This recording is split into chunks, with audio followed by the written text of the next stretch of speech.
Shalom, selamat pagi Bapak Ibu yang dikasihi oleh Tuhan.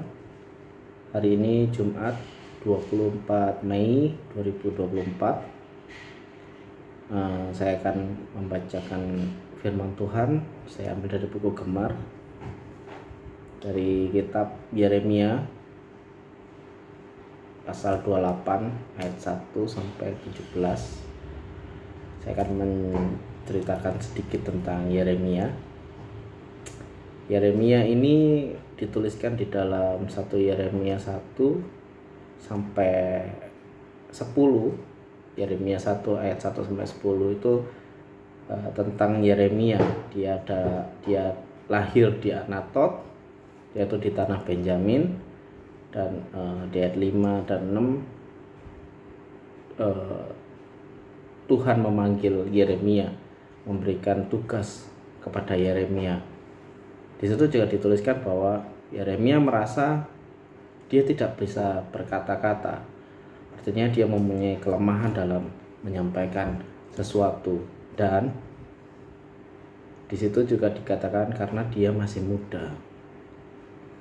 Namun di ayat 7 sampai 10 Tuhan Allah berjanji kepada Yeremia bahwa dia akan menyertai, bahkan dia mengulurkan tangannya serta menjamah mulutnya. Jadi Tuhan Allah memerintahkan Yeremia dengan perlindungan yang luar biasa, penyertaan yang luar biasa. Secara tidak langsung apa yang Tuhan Allah inginkan dari Yeremia harus dilakukan oleh Yeremia. Tidak peduli Yeremia ini mempunyai kelemahan apa, karena Tuhan yang akan melengkapi.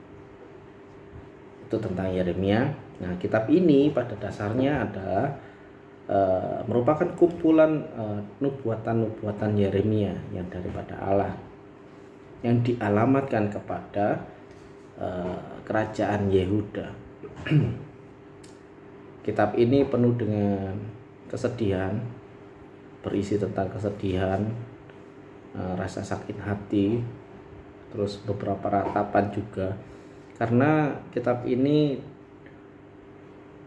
merupakan berisi tentang pemberontakan kerajaan Yehuda kepada Allah khususnya ya. Kenapa memberontak? Jadi bangsa Yehuda ini, kerajaan Yehuda ini memberontak kepada melawan Babel, dan juga dia yang paling penting itu dia melakukan penyembahan berhala, terus ada beberapa pelanggaran susila, juga yang paling parah itu raja beserta rakyatnya itu mengabaikan Allah dan berbalik berbuat jahat. Nah, Yeremia itu melakukan tugasnya pada masa pemerintahan 5 raja Yehuda.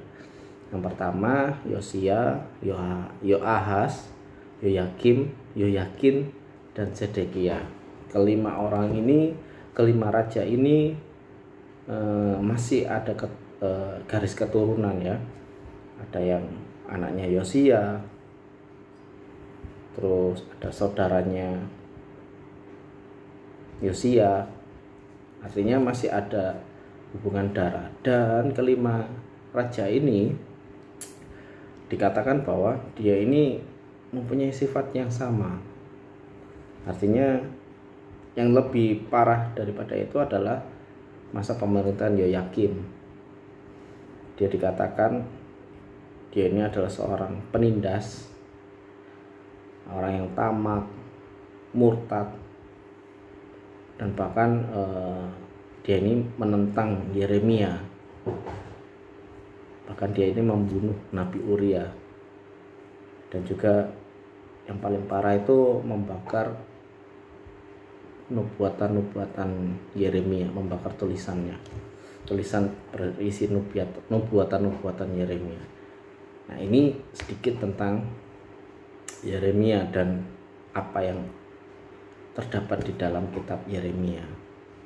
Nah, pada pasal 28 ini perikopnya adalah Nabi Yeremia lawan Nabi Hananya.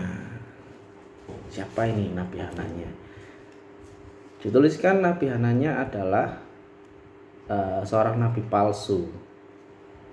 Dia dikatakan ayah dari pangeran di bawah pemerintahan Yoyakim. Itu dituliskan di dalam Yeremia 36 ayat 12. Dituliskan itu Hananya bin. Nah, Hananya ini berbuat sesuatu yang bertentangan dengan Yeremia. Kalau saya ambil kesimpulan atau saya rangkum ayat 1 sampai 17 ini, yaitu di ayat 1 sampai 4 itu berisi tentang nubuat, isi nubuatan palsu dari Hananya. Ayat ke-5 sampai 9 itu bentuk respon dari Yeremia kepada apa yang disampaikan oleh Hananya. Dan ayat 10 sampai 11 ini adalah tindakan Hananya terhadap Yeremia. Dan ayat berikutnya 12 sampai 16 respon Tuhan Allah yang disampaikan oleh Yeremia kepada Hananya. Karena di ayat 10 dan 11 itu dianggap sudah perbuatan yang sudah parah kalau saya bilang. Nah, di ayat 17 Hananya mati. Nah, kenapa kok disampaikan nubuatan palsu oleh Hananya? Kita flashback di Yeremia 27 ya. Kalau kita membaca Alkitab,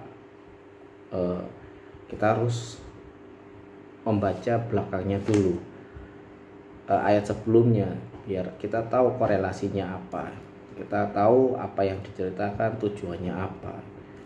Jadi setiap perikop itu kadang berbeda-beda, apalagi kitab sejarah ya. Kita bisa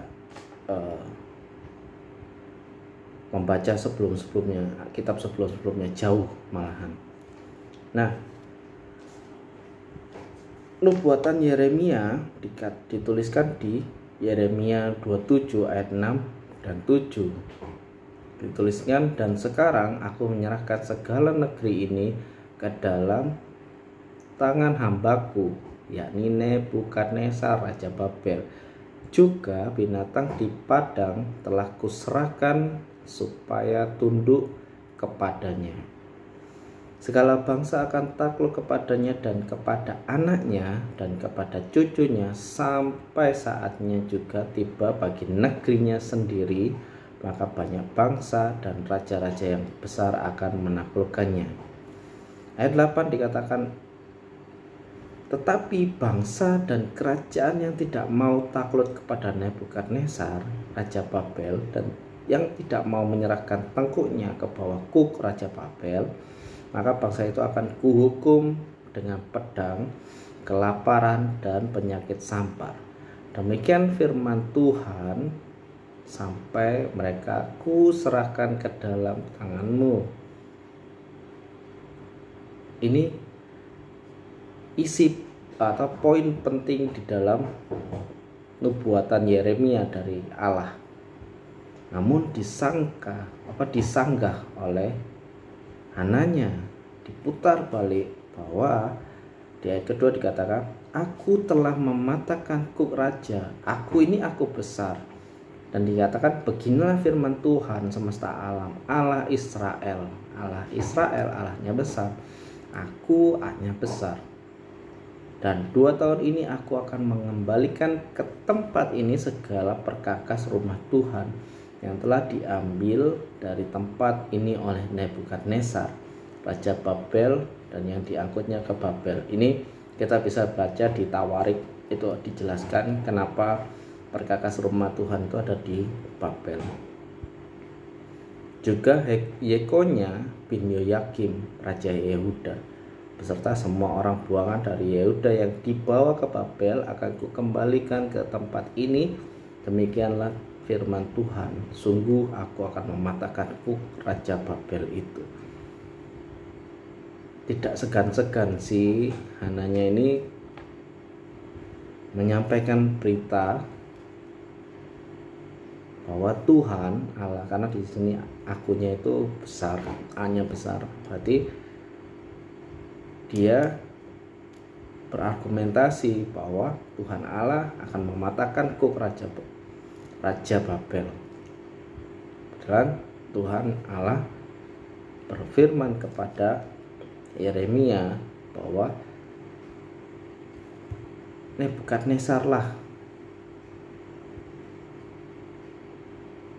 yang diserahkan. Artinya aku menyerahkan segala negeri ini ke dalam tangan hambaku, yakni Nebukadnezar. Otomatis Yeremia menyanggah dong dengan berkata, lalu berkatalah Nabi Yeremia kepada Nabi Hananya di depan mata imam-imam dan di depan mata seluruh rakyat yang berdiri di rumah itu. Kata Nabi Yeremia, amin, moga-moga Tuhan berbuat demikian. Moga-moga Tuhan menepati perkataan-perkataan yang kau nubuatkan itu dengan dikembalikannya perkakas-perkakas rumah tangga dan semua orang buangan itu dari Babel ke tempat ini. Hanya dengarkanlah hendaknya perkataan yang akan kukatakan ke telingamu dan ke telinga seluruh rakyat ini. Artinya layaknya seperti gini, kita sudah tahu hal yang benar, lalu ada orang yang nggak tahu kebenarannya dan mengatakan sesuai dengan prinsipnya atau pemikirannya sendiri. Ya, kita sebagai orang yang tahu kebenarannya, kita hanya bisa, kok gitu ya? Itu perumpamannya seperti itu, gambarannya seperti itu. Nah, hal yang parah dilakukan oleh Hananya adalah dia tidak mau kalah, atau karena Hananya ini adalah dirasa dia ini orang yang punya kedudukan penting, karena dia juga hidup juga di zaman pemerintahan Yoyakim. Artinya dia dipercaya sebagai nabi, ya dia nggak mau lah kalah dengan Yeremia. Padahal harusnya dia tahu Yeremia itu ada kuasa Tuhan di dalamnya. Akhirnya perbuatan Hananya ini membuat Tuhan murka, yaitu di ayat 10. Kemudian Nabi Hananya mengambil gandar itu daripada tengkuk Nabi Yeremia lalu mematahkannya. Berkatalah Hananya di depan mata seluruh rakyat itu, beginilah firman Tuhan, dalam 2 tahun ini begitu juga lah aku akan mematahkan Kuk Nebukadnezar raja Babel itu. Artinya dia ini sudah nggak mau dikoreksi sama Yeremia, dia melakukan tindakan yang tindakan yang berlebihan sehingga orang itu lebih percaya kepada dia. Dan anehnya, Zedekia, rakyatnya, imam-imamnya kok bisa percaya kepada Hananya. Kadang kita harus berpikir dalam kehidupan kita, kadang kita melakukan seperti itu. Padahal Yeremia mengatakan di pasal 27 ayat 12 sampai 22. Di situ secara khusus dikatakan, kepada Zedekia raja Yehuda aku telah berbicara dengan cara yang sama. Kataku, taruhlah tengkukmu di bawah Kuk raja negeri Babel, takluklah kepadanya dan kepada rakyatnya, maka kamu akan hidup. Loh, ini janji Tuhan. Terus Tuhan berkata, mengapa engkau beserta rakyatmu harus mati oleh pedang, kelaparan, dan penyakit sampar seperti yang difirmankan Tuhan tentang bangsa yang tidak mau takluk kepada raja Babel? Dan dikatakan di situ, janganlah dengarkan perkataan nabi-nabi yang berkata kepadamu, janganlah kamu takluk kepada raja Babel. Di 16 dia dikatakan juga kepada imam-imam dan kepada seluruh rakyat itu aku berbicara kataku, beginilah firman Tuhan, janganlah dengarkan perkataan nabi-nabi yang berbuat kepadamu. Loh, itu jelas loh.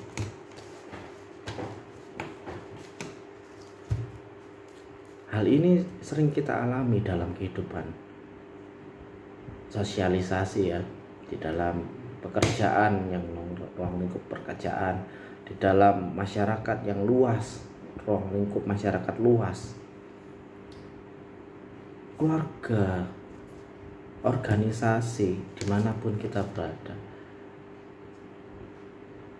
oleh tetangga kita, orang tua kita, saudara kita, mertua, adik, kakak, rekan kerja, rekan bisnis, ya.